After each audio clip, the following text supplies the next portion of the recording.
Hi hello അസ്സാം വലൈക്കും everyone welcome back to live your dream. Hi friends, നമുക്കിന്നൊരു ചക്കയാണ് കിട്ടിയേക്കണേ. അതുകൊണ്ട് നമുക്ക് വൈകുന്നേരം ചായക്ക് കഴിക്കാൻ പറ്റിയൊരു സ്നാക്സ് ഉണ്ടാക്കി നോക്കാം. നമ്മൾ ചക്കയൊക്കെ വെട്ടി അതിൻ്റെ ചുളയൊക്കെ എടുത്ത് ഒരു ഡിഷിലേക്ക് മാറ്റി വെച്ചിട്ടുണ്ട്. കൊല്ലയൊക്കെ കളഞ്ഞ് നല്ല വൃത്തിയാക്കി ഒരു പാത്രത്തിലേക്ക് എടുത്ത് മാറ്റി വെക്കാം. അപ്പോൾ നമ്മൾ എടുത്തിരിക്കുന്ന ചക്ക നല്ല മധുരമുള്ള ചക്കയാണ് കേട്ടോ. പൊല്ലയൊക്കെ കളഞ്ഞ് നല്ലോണം ക്ലീനാക്കി നമ്മൾ ഒരു ബൗളിലേക്ക് ചക്കയൊക്കെ എടുത്ത് വെച്ചിട്ടുണ്ട്. ഇനി അത് നമുക്ക് ഉണ്ടാക്കണേ എങ്ങനെയാണെന്ന് നോക്കാം. അപ്പോൾ ഉണ്ടാക്കാൻ വേണ്ടി നമ്മൾ ഒരു ബൗൾ എടുത്തിട്ടുണ്ട്. അതിലേക്ക് 1 കപ്പ് അളവിലാണ് നമ്മൾ മൈദപ്പൊടി എടുത്തിരിക്കുന്നത്. ഞാൻ കുറച്ച് ചക്ക എടുത്തിട്ടുള്ളൂ, അതനുസരിച്ചാണ് മൈദപ്പൊടി എടുത്തിരിക്കുന്നത്. നിങ്ങൾക്ക് എങ്ങനെയാണെന്ന് വെച്ചാൽ അതനുസരിച്ച് എടുക്കാം.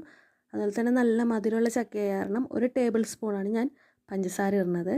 പിന്നെ കുറച്ച് മഞ്ഞൾപ്പൊടി, നമുക്ക് കുറച്ച് ഉപ്പും കൂടി ഇട്ട് കൊടുക്കാം. അപ്പോൾ നമ്മുടെ ആവശ്യാനുസരണം വെള്ളം ഒഴിച്ച് കൊടുക്കണം. ആദ്യം ഇത്തിരിച്ച് വെള്ളം ഒഴിച്ച് കൊടുത്ത് നന്നായിട്ട് മിക്സ് ചെയ്യുക. മിക്സ് ചെയ്യുമ്പോൾ കട്ട പിടിക്കാതെ നോക്കാം. അപ്പോൾ കട്ട പിടിച്ച് പോകരുത്. നമുക്ക് ഇത്തിരിച്ച് വെള്ളം ഒഴിച്ച് കൊടുത്താൽ ഒന്ന് മിക്സ് ആക്കണത് നല്ലത്. കാരണം കുറേ വെള്ളം ആയിക്കഴിഞ്ഞാൽ നമുക്ക് പാകത്തിനുള്ള ഇതിൽ കിട്ടത്തില്ല. അപ്പോൾ നമുക്ക് ഇത്തിരിച്ച് വെള്ളം ഒഴിച്ച് കൊടുത്ത് മിക്സ് ആക്കുക.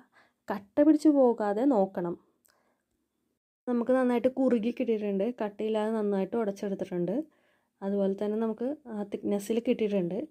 നമുക്കിനി ഒരിത്തിരി നേരം നമുക്കതവിടെ മാറ്റി വെക്കാം. അപ്പോൾ ഇത്തിരി നേരം മാറ്റി വെച്ച് കഴിയുമ്പോൾ അതിൻ്റെ ഒന്നും കൂടി തിക്നെസ് കൂടുകയും ചെയ്യും. നമുക്ക് നല്ല സോഫ്റ്റായിട്ട് കിട്ടുകയും ചെയ്യും.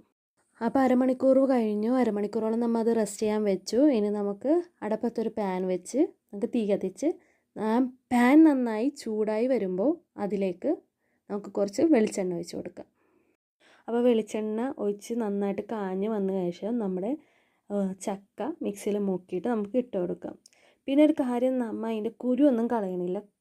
നമ്മൾ ലോ ഫ്ലെയിമിലിട്ട് നന്നായിട്ട് നന്നായിട്ട് കുക്ക് ചെയ്തെടുക്കുകയാണ് ചെയ്യണത്. അപ്പോൾ നമ്മൾ ചക്കക്കുരു നന്നായിട്ട് കുക്കായി വരും. നമുക്ക് ചക്ക തിന്നണോടുകൂടി ചക്കക്കുരുവിൻ്റെ തൊലിയും കളഞ്ഞ് നമുക്ക് തിന്നാവുന്നതാണ്. അപ്പോൾ ഓരോ സൈഡും മറിച്ചിട്ട് വേണം നമുക്ക് വേവിച്ചെടുക്കാനായിട്ട്. നല്ല ബ്രൗണിഷ് കളറായി എല്ലാ സൈഡും വെന്ത് വരുമ്പോൾ നമുക്കത് കോരിയെടുക്കാം. വൈകുന്നേരം ചായയുടെ കൂടെ കഴിക്കാൻ പറ്റിയ ഒരു അടിപൊളി പലഹാരമാണ് ചക്ക കൊണ്ട് നമ്മൾ ഉണ്ടാക്കിയത്. എല്ലാവരും ഉണ്ടാക്കി നോക്കുക, ഫീഡ്ബാക്ക് അറിയിക്കുക. അപ്പോൾ എൻ്റെ ചാനൽ സബ്സ്ക്രൈബ് ചെയ്യാത്തവരുണ്ടെങ്കിൽ സബ്സ്ക്രൈബ് ചെയ്യുക, ലൈക്ക് ചെയ്യുക, ഷെയർ ചെയ്യുക, സപ്പോർട്ട് ചെയ്യുക. താങ്ക്